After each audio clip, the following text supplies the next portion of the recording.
The present perfect tense is a grammatical structure that is commonly used in the field of environmental studies to describe actions or events that happened at an unspecified time in the past, but have relevance to the present. This tense is formed by using the auxiliary verb echas haven, or has, followed by the past participle of the main verb. One common way to use the present perfect tense in environmental studies is to talk about environmental changes or trends that have occurred over a period of time. For example, deforestation has devastated the Amazon rainforest in recent years. This sentence indicates that deforestation has been an ongoing problem in the Amazon, and the effects are still being felt in the present.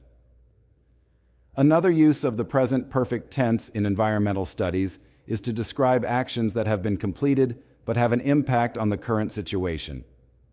For instance, scientists have discovered a new species of coral in the Great Barrier Reef. This sentence highlights the fact that the discovery has already been made, but the new species is relevant to ongoing conservation efforts in the reef. Additionally, the present perfect tense can be used to show the connection between past actions and present consequences. For example, Ruhr's industrial pollution has caused significant air quality issues in urban areas.